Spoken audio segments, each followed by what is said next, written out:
I didn't know what I was going to get when I sent this email out to a bunch of philosophers just asking, has philosophy ever helped them or guided them or done any good? And I asked the question because I was personally having a bit of a crisis. And what's come back are five stories that I have to share with you guys. And this first one is from a man named Ben Van Loon. Now, when Ben Van Loon emailed me, he described himself as a recovering existentialist. And we're going to discuss what he means by that later on in the episode, so I won't spoil it now. But what I should tell you now is what we're going to cover. And what we're going to cover is how Ben Van Loon started as an English and philosophy double major who graduated into one of the biggest economic crises that I can think of with my limited knowledge of the subject, and has ended up as the communications director of an international firm, as well as a professor, as well as a writer, as well as a editor of journals. And it's really cool, and I hope you enjoy. I should also mention that it was in my discussion with Ben that the title of this series came. So, welcome to Escaping the Ivory Tower.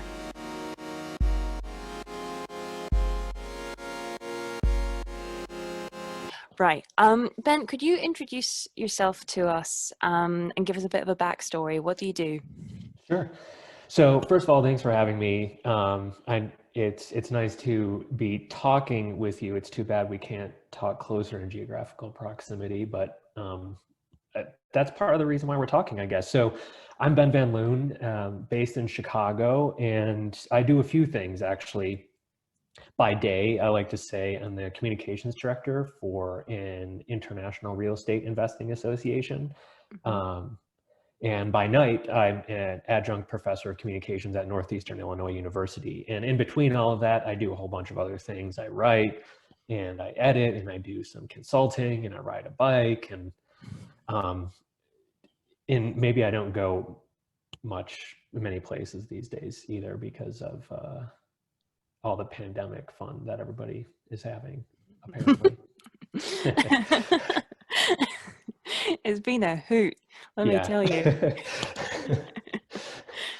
Yeah, in Chicago, is it dark? Does it get really, really dark in the winter? I think we're coming out of the other side of it. So maybe one thing you and I both have in common is sharing the same general latitude on the globe. Mm. And I think maybe right now we might be looking the same. Um, when it's March in Chicago, it's hard to feel hopeful about anything. Even without a pandemic happening, the lack of light, the kind of persistent overcastness, Mm. it's pretty draining. And maybe it doesn't help that I have like gray walls in my apartment too, but that's a problem for another day.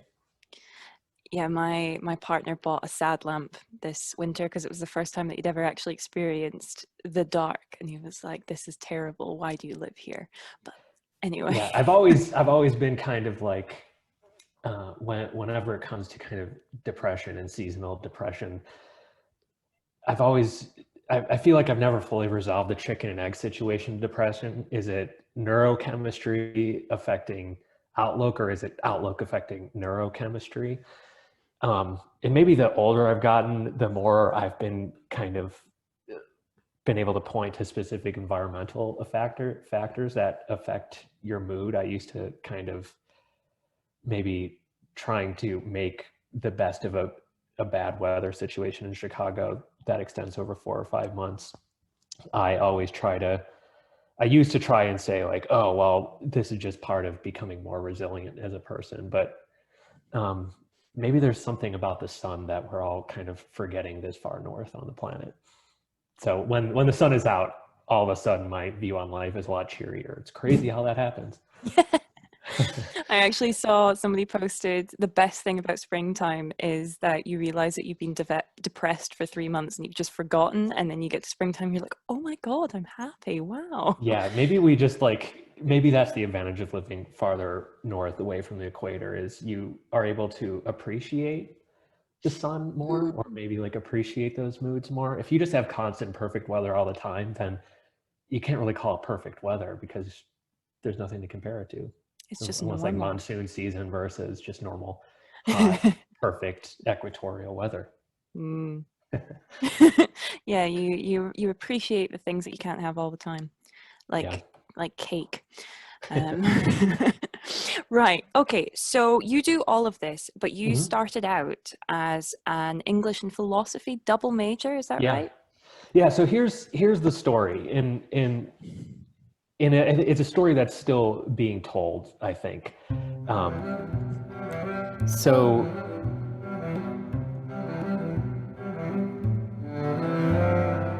Ben didn't think that he was going to go to university.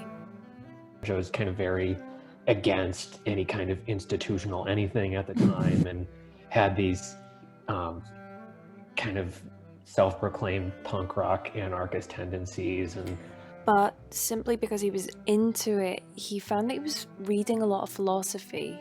So after a couple of years, he decided to enroll. Eventually chose to double major, because the problem I noticed in philosophy was that a lot of philosophers couldn't write. And the problem I noticed on the kind of English and literature and creative writing side of things was a lot of that world didn't seem to want to tackle tough questions head on. So Ben set to work bridging these two things in his own mind. So finished school in 2009 with these 2 degrees and all these kind of great academic accomplishments, and then faced the real world, which frankly didn't give a shit about what I had just done for the past 3 or 4 years. So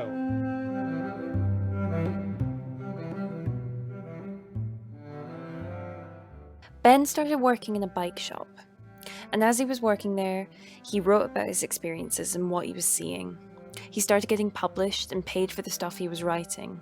He got himself an office job at a non-profit. The official title I had was floater number 3, and I just hated the Really? kind of scatological like job designation there of being a floater. That's a terrible Yeah, it name. was really kind of insulting, but it came with health insurance, so.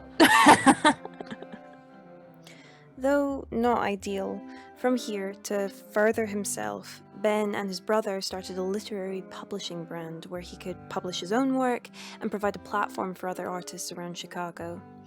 This is when he started to become interested in the commercial, businessy side of writing.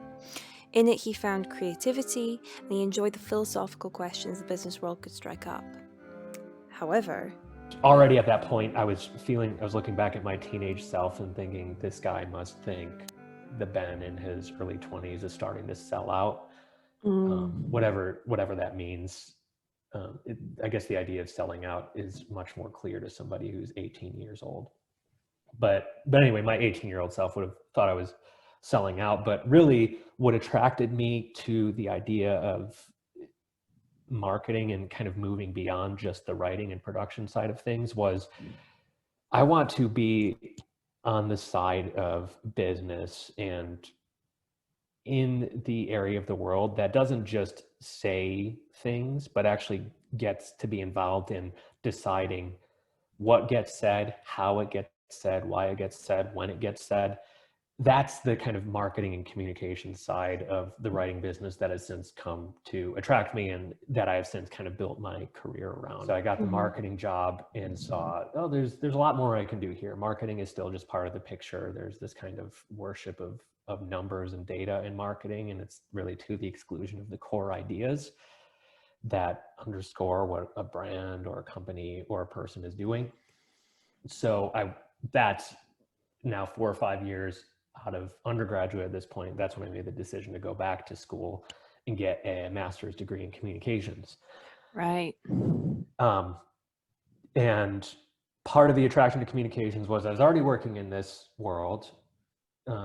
So it was kind of an easy sell professionally. the other aspect of attraction to communications was, especially with my philosophical kind of background that I was still dabbling in, and I was still doing some philosophical writing and criticism and that academic side of stuff. I knew that you can make communications apply to anything.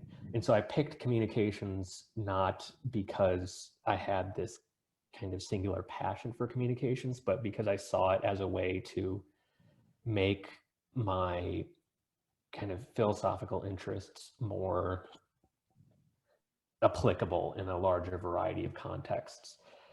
Because communications is, again, thinking about what gets said and how it gets said and when and why.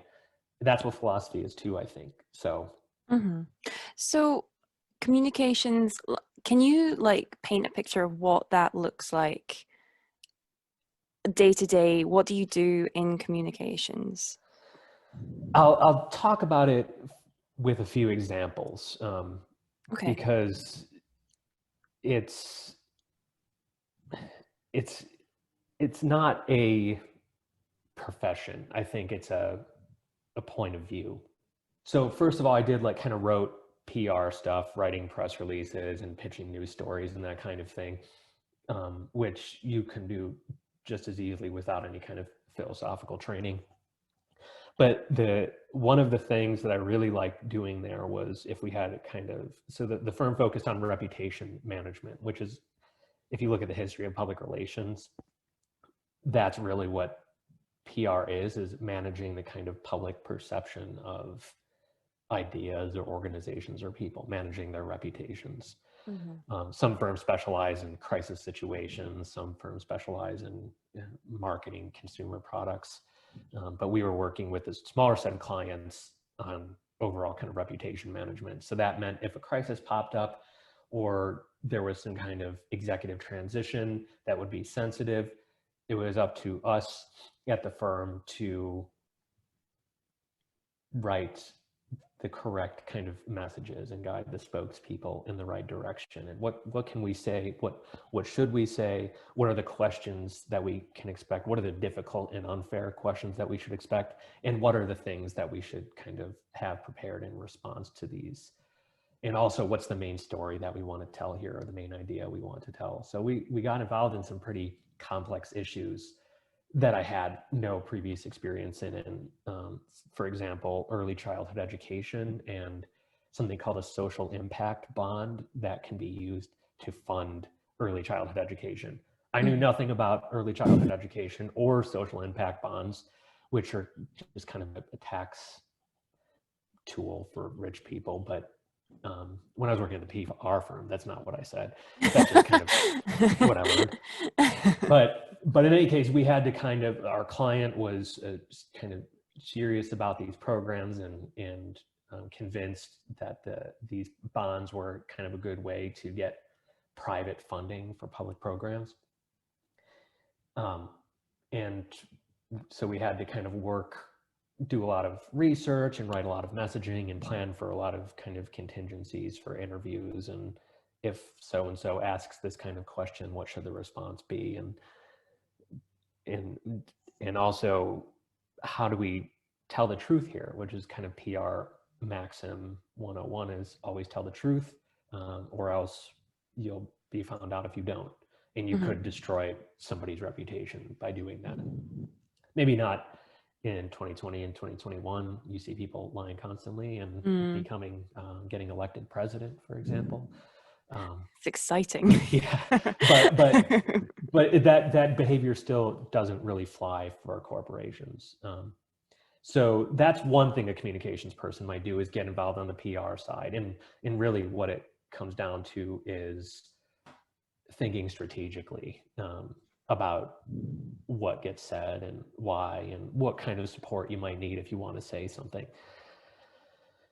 And if you look at the entire kind of skills tree of what people get employed for in the world of professional communications, always at the top, beyond social media skills, beyond business and financial literacy, the number one thing is always strategic communications, critical thinking, the ability to strategize. And I think that is where I've been able to see the kind of philosophical training come into it. That's where that training meets, I think, practical and economic reality. I might not be dealing in ideas in a business context that have to do with answering life's fundamental questions about why there's something instead of nothing and that kind of thing. Um, but that's also not the right forum for those kind of questions. But there's still difficult questions to ask and difficult kind of ethics to consider, especially in public relations. So I think that's why I've gained more of a passion for it over the past few years, clearly because now I'm teaching public relations and doing this kind of strategic communications work on a global scale. Yeah, so it sounds very much like an applied philosophy. Like, so, I mean, a lot of the time when we study philosophy, it's like, why are we here? And Yeah. why do humans do bad things? And how should we be good? But also, on a small scale, that's basically what you're asking. It's like, how am I going to be good in this situation or Yeah. do right in this situation? Yeah. And one of the things I'm doing right now, and this is still answering your earlier question about what does communications look like. So this international association that I work for, it's a small but I would say really influential group of investors and institutions. And the mission at the association is to help our members become better investors, better leaders, and better global citizens. So there's already kind of a ethical imperative contained in that mission to become better. And one of the projects that we started last year and that we're going to be growing a lot this year is really kind of building a code of ethics for this industry. Some investors have codes of ethics for how they should behave within their professional communities or associations. But there's not really kind of a code of ethics for, okay, if I'm an investor or a real estate holder or owner or manager, what's my responsibility to the world, to my peers, to other people, to the people that use my buildings? So now I'm getting to work with a lot of our member leaders on writing out these and thinking through what ethics means in our context for our association, which is global, and kind of different countries have different ethical standards. In some places, bribery is more a matter of course for getting business done, whereas in others, it's frowned upon, maybe rightfully so. But in any case, you can't kind of say in a blanket way, bribery is no. You need some kind of framework in order to understand what decisions to make in those cases. So we've really framed, or been trying to frame, the ethics, the idea of ethics in this group as a dialogue. It's a conversation. It's not about writing kind of a gospel of ethics and saying this is how it is, but it's more, we arrive at ethical ideas when we talk about them and when we engage with them and when we kind of play them out in real time and don't deal in hypotheticals. And we can maybe use past precedents to make decisions, but each situation presents its own unique case and its own unique solution. So what does it mean to be better in these kind of complex and rare or really unique business situations? But even framing the idea of ethics in this way, as a conversation, it's bringing kind of a specific philosophical idea to how an ethics conversation should be had. And it shows my training, I guess, or my education, which started in ancient philosophy and the works of Plato and other kind of Plato contemporaries, which was all kind of based on dialogue.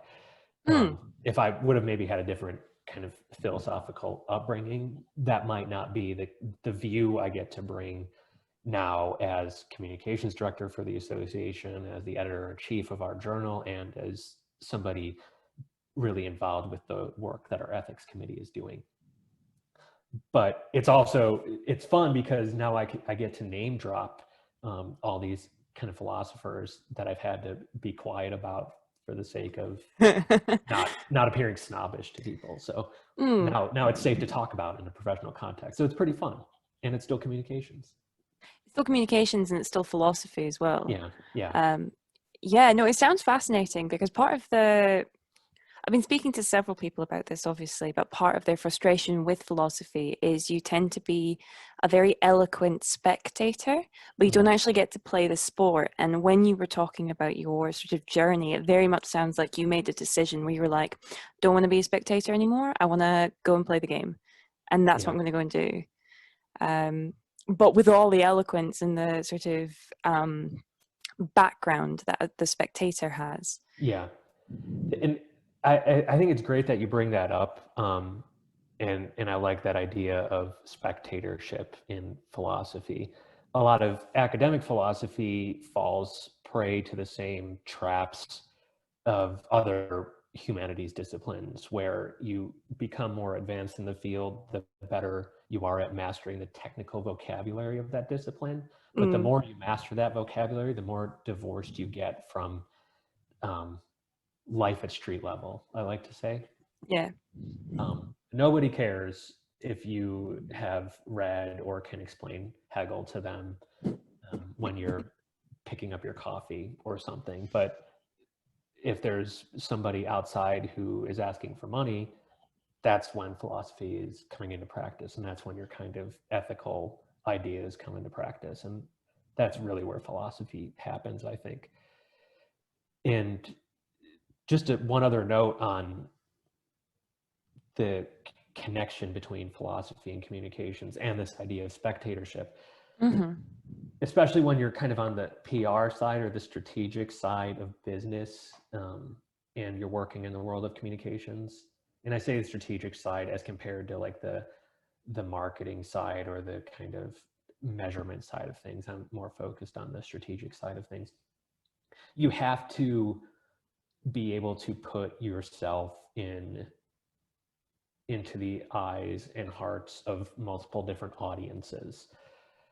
Especially if you're doing PR, you have to plan for unfair questions, unfair situations, unreceptive audiences.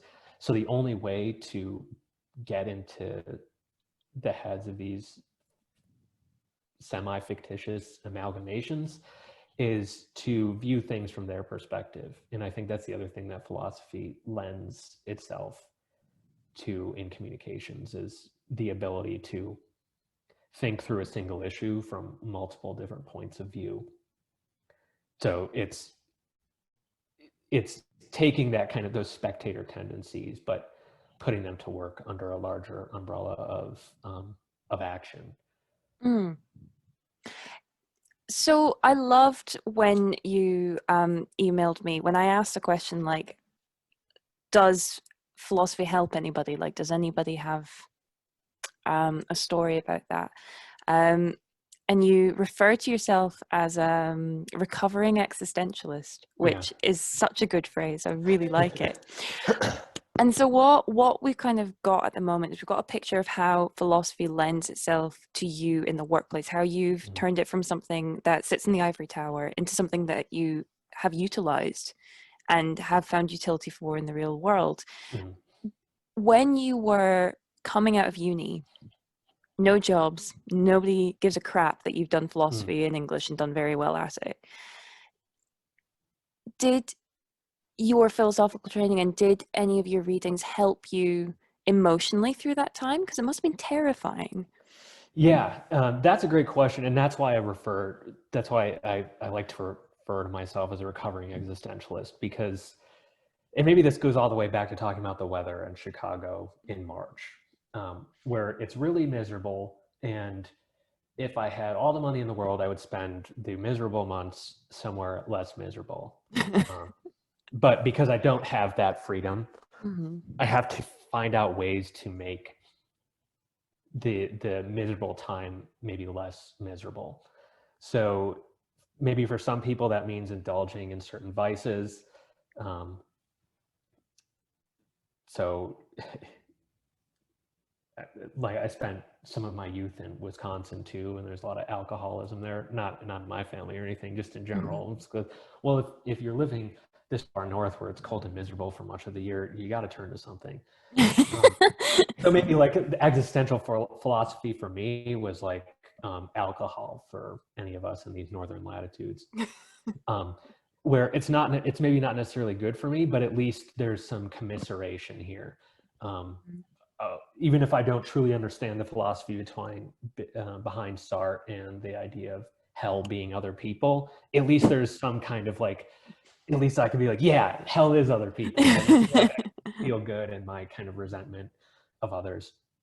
And so much of I think when I'm referring to existential philosophy, I'm kind of referring to those early existentialists who were trying to deal with their misery. And all of them trying to basically answer the fundamental question, why should I keep living? What's the point? And it's a dangerous question to ask because, especially in our kind of hyper-aware self-help society, when you ask a question like that, the gut response a lot of people have is, "Are you okay? Should you be on medication?" Like, no, I'm kind of asking, like, why would I even want to take medication? And that's a philosophical question. And so for a while, these thinkers were kind of commiserators in a way. But I saw it didn't seem sustainable to me to always be in that persistent state of resentment, or that persistent state of this is my burden. Yeah. And so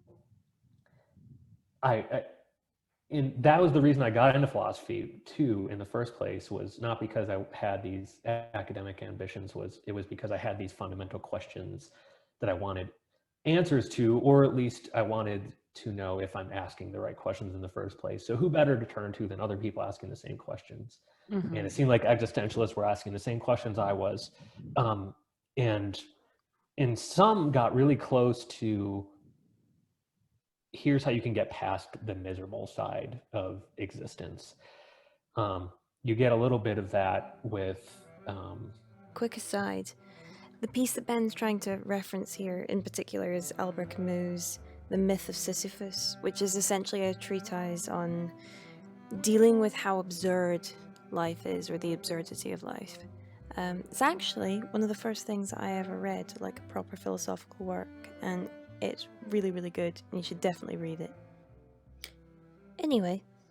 So you get part of, you can get past misery a little bit by reading these kind of dogmatic existential texts like Camus and The Myth of Sisyphus, where, all right, well, this is his burden, but maybe just by accepting the fact that you're always going to be pushing the boulder up this hill, and just knowing that that is all there is, maybe that there's some kind of traction you can make there to get out of your total kind of miserable existential despair. But that's, I don't think that's still sustainable all the way. One of the writers I read, he's a poet, Rainier Maria Rilke.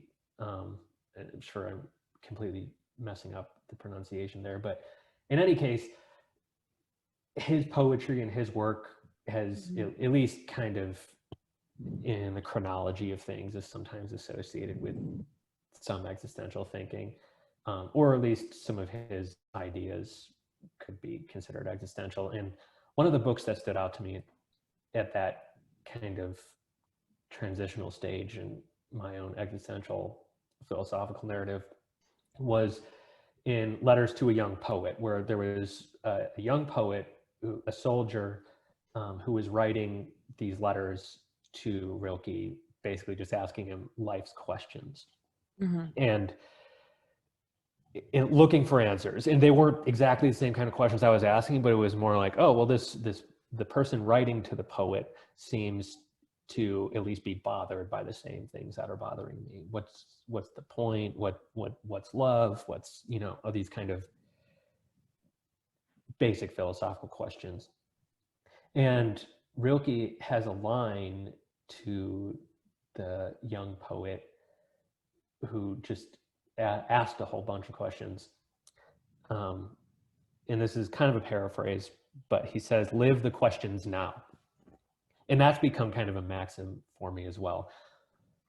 That the kind of misery of existentialism is you have these questions and you're not going to have the answers. And so you can choose to be disappointed by that.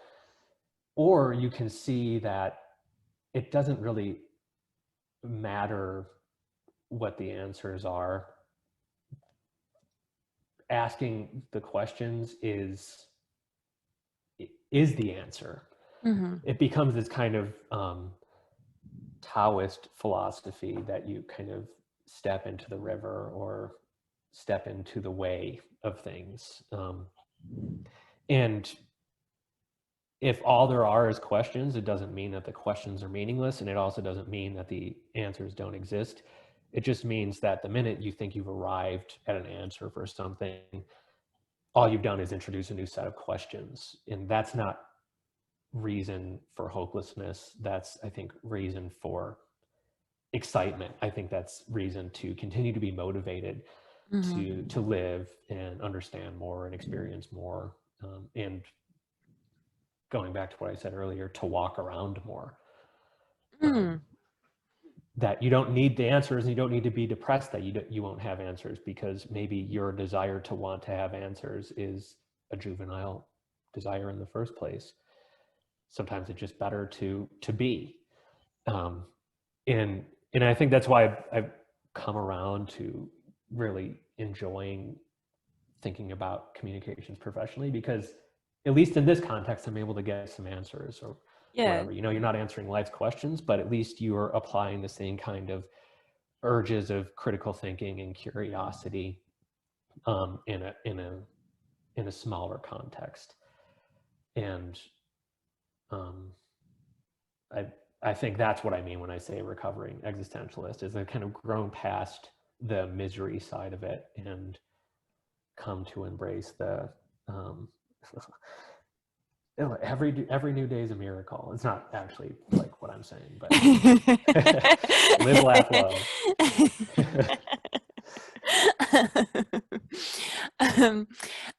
I find it funny that you've got. Oh, well, actually, I find it nice. You refer to your 18-year-old self probably thinking, "Oh, Ben's such a sellout now," and you also now present Ben also goes, "It's a bit juvenile, wasn't it, 18-year-old Ben? Kind of get over it, get over yourself, you're fine." So you're also teaching part-time at university. So you're teaching lots of different, I assume, 18 to 21-year-olds who are probably fighting with a whole bunch of things like that. What do you do? What do you teach them? What do you tell them? That's a good question. And I was talking about this earlier this week with a colleague of mine.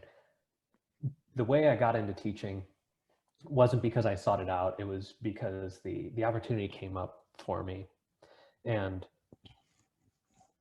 I never,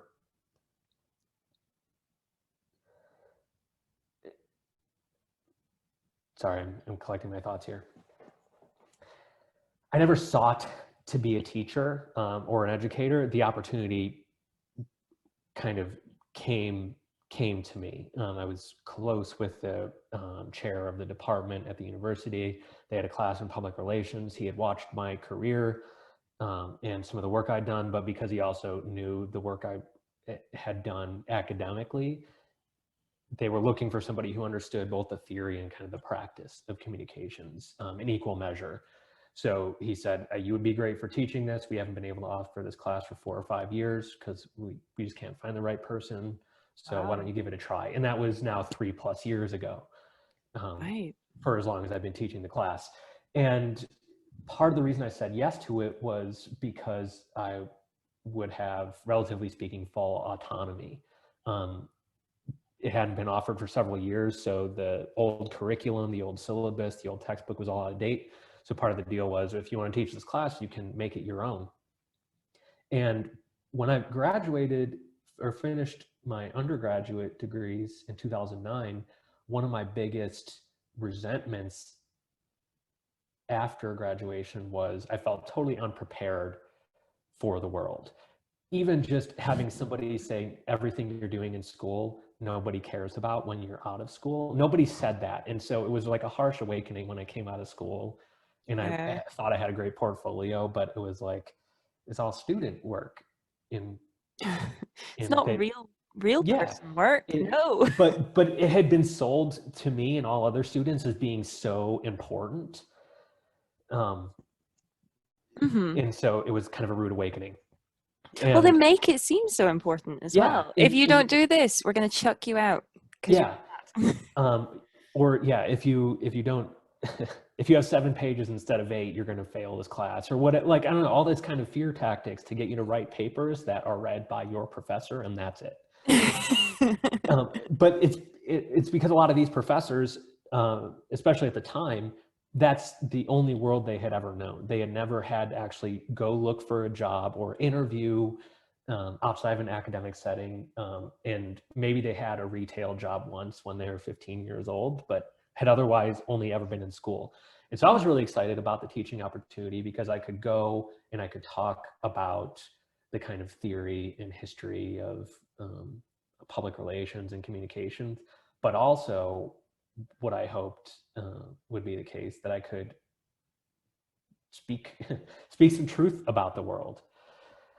And and so that's been my approach. So we can talk about public relations and talk about all the kind of theoretical stuff, but also let's look at all of you in this class.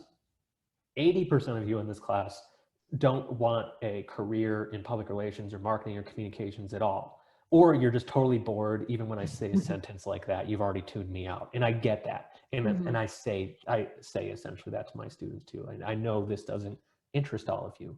It shouldn't, frankly.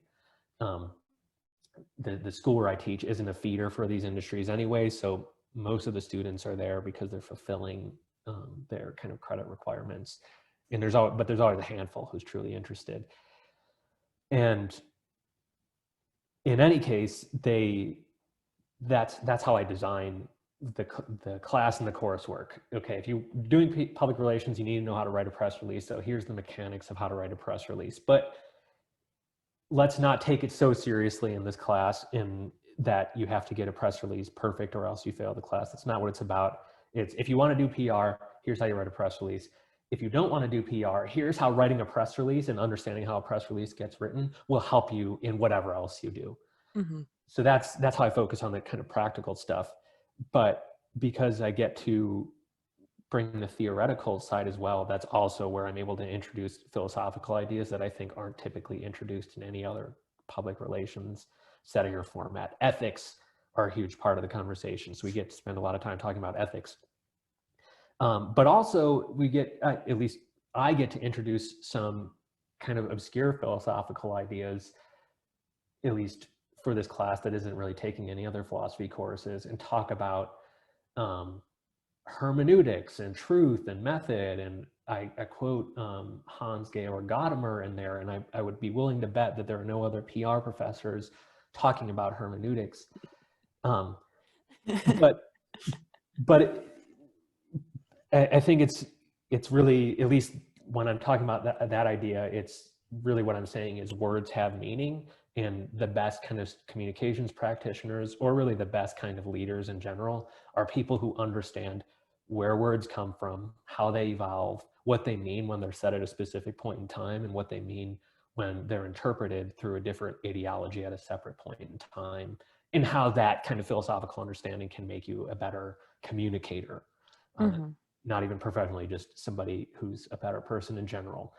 So that if I say God and you say God, at least we can both admit that we might not be talking about the same thing. And if we can both admit that, maybe that's a more productive conversation than me assuming that we both mean the same thing when we say God. So all of a sudden my PR course becomes a course in theology and words, but I think that's how it becomes applicable to people outside of that. And then the other way it plays out, and this is just a little dig at academia, is I give them freedom to choose what their final project is. You can do a research paper, but we all know that research papers that you write as an undergraduate student don't mean anything to anybody. I'll read it and I'll give you a grade on it, and that can be your final project. Or you can do a communications plan. And what a communications plan is it can be for a fictitious entity, it can be for the business you work for, it can be for the business you want to start. And that's all about research and writing messages and thinking about your vision for what you want to accomplish and thinking about the audiences you want to reach. And so all of a sudden you've taken this class and you've gotten some good theoretical understanding that if you want to pursue that, here's some graduate programs and PhD programs you can consider. But at the same time, it's 2020 and a lot of people are just struggling to get by. And so what are ways to kind of give people practical tools and practical guidance that can actually help them economically? And because I'm biased towards philosophy, I think having that philosophical understanding can help in that same way. So if I have both the concepts and the skills down, then I can make my own experience, like I did with my literary journal. That's so cool. It's one of those, the way that I'm seeing how your life is played out is when you go to your end, like at the end of your university career, you go to career fairs and they'll be like, oh, philosophy is good for like being a philosopher and being an academic. And also you could do, I don't know, HR, you could do law or something. And you're kind of like, cool, how? And they're like, Right. I don't know. I don't Yeah, know. figure it out. Yeah. Never did it. Bye. See you Right. later. Whereas you're kind Right. of like, hi, I've been here. I've done it. Here's my path. Right. Do what you like. Yeah. But also what it shows as well is that you worked hard. For all the listeners of this podcast, you should go and look at Ben Van Loon's website and then look at all the publications and look at all the things that you've done, because you have been a busy person. It's nice when it's seen, and it's also because I'm just doing it all the time and I feel like working a lot, and I've had to make a lot of sacrifices to like going to graduate school full time and working full time. You have to give up your social life. You have no other choice. Mm-hmm. And it's supposedly like mid-20s is like peak socialization time, and that's where I gave up in order to do all this. It's not easy.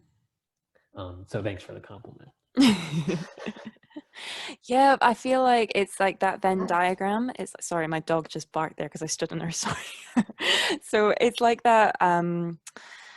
You can either have a good social life and a good working life, or you can have like good relationships and a good social life, but you can't have like all three of them at the same time. Something's got to give. But I think that's true of any profession, isn't it? Yeah, well, and you might have seen the data, and maybe we can kind of share it as part of this conversation, that people with humanities backgrounds in philosophy, over the long term, tend to make more money. Not because they've gotten these really cushy professor jobs, but because a lot of people who study philosophy have since gone on to other things. And you might not see the returns on that philosophical degree or training right away, but over the long term, especially if you can kind of maintain those intentions and that mindset, I think it does pay off over the long term. I would still consider myself early career. I'm in my mid-30s. My next birthday is in 10 days. I'm looking at the date here, and Happy birthday for thank then. you. And so I know that I still have kind of a long future in front of me. So if we were to talk in 5 years, it'll be a different conversation. But I also, a lot of my peers who I graduated with in both writing and philosophy programs, some of the philosophy people, most of them went on to school. And like one became a pastor, or another became a priest. Like they kind of went that direction.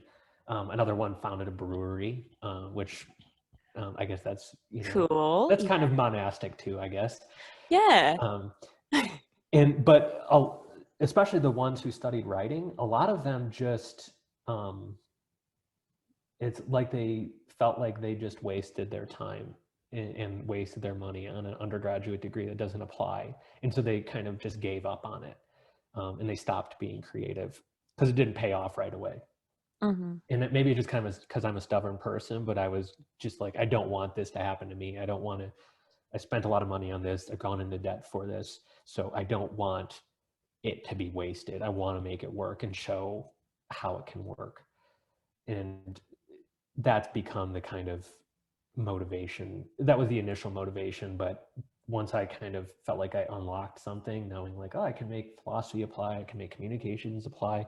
I don't have any real estate background at all, but now I'm working for this pretty prestigious real estate association.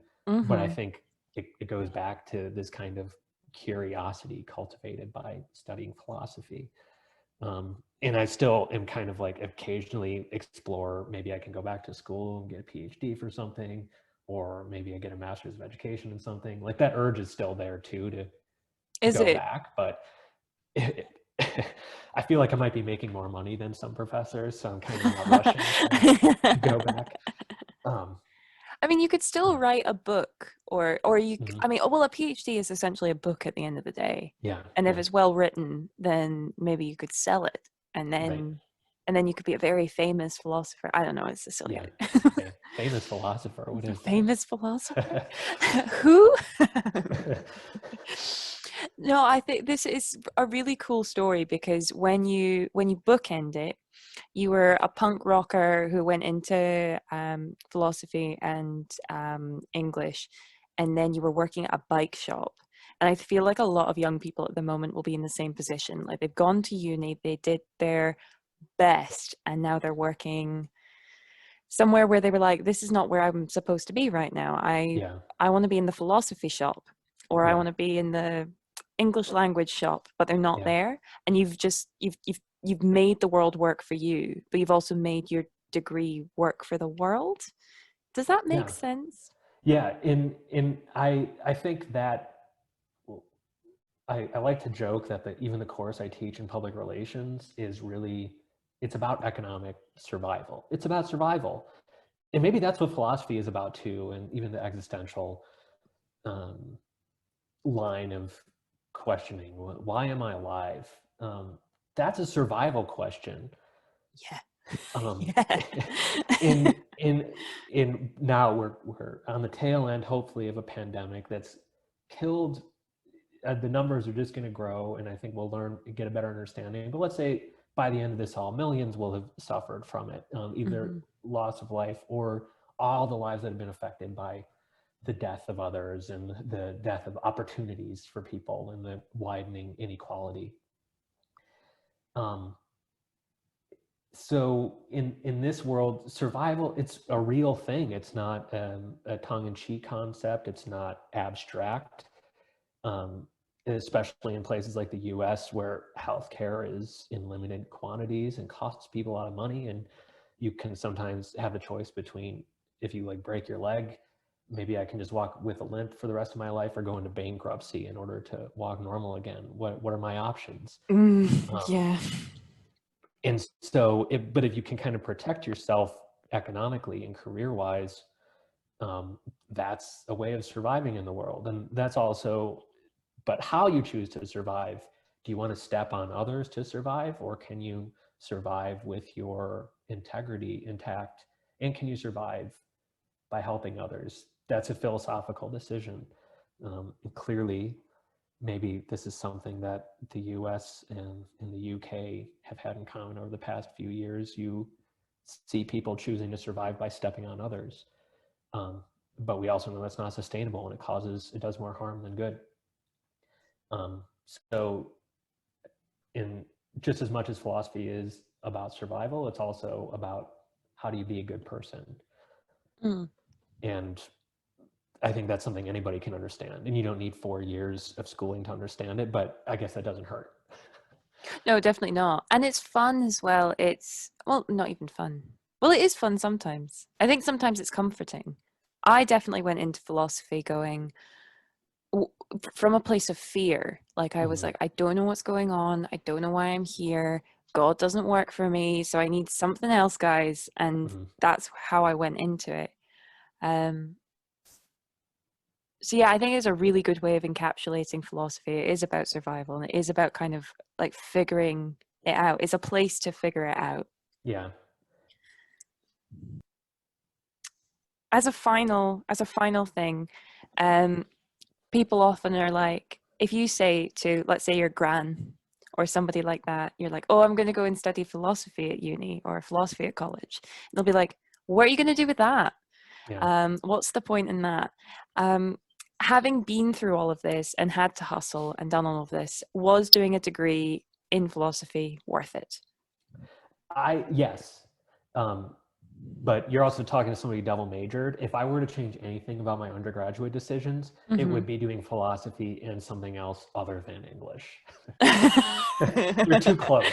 So that's the only thing I would change. I wouldn't leave that in. I've come across a few people, especially now that I'm editing this journal. I talked to one guy recently who's now kind of an economist and researcher, but he studied philosophy.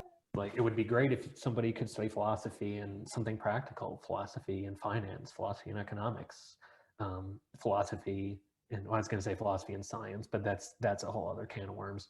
I don't regret it at all, but explaining that to some people is tough, because I studied philosophy because I wanted to understand things better. For me, it wasn't about profession at all. It was about spiritual exploration, frankly. So philosophy was about spiritual exploration, but selling that to people can be tough, especially somebody who's like, well, your mother and father are doctors and lawyers. Not in my case, but some families who have that kind of careerist pressure, explaining this kind of romanticism about philosophy doesn't sell well. But if you're taking philosophy to impress others, then you shouldn't be studying philosophy, I don't think. Yeah, I agree. Take that, all the weird guys in my philosophy tutorials. Yeah. Okay. We don't have any more time, but it's been absolutely lovely to speak to you, Ben. This is Thanks for having me. This has been a fun conversation. And it's if been great. anybody wants to get in touch, I'm very easy to find. There's not a lot of Ben Van Loons in the world, and also my website is benvanloon.com. So, might I say, it is a fantastic name. I know you didn't choose it, but well done. It's very good. It's got all the right.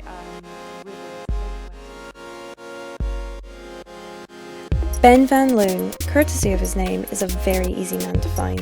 If you want to learn more or even reach out to him, we've popped some links in the description of this episode. Tune in next week when our lovely host Alex and I talk to Dr. Louis de Miranda about creativity, what is real, and how Louis has developed a form of therapy using philosophy. It's wild, and I reckon it's worth a listen. You can find more of our content on Facebook, Instagram, and Twitter. We have a website, and I think we're getting a TikTok. Whomst knows. See you later.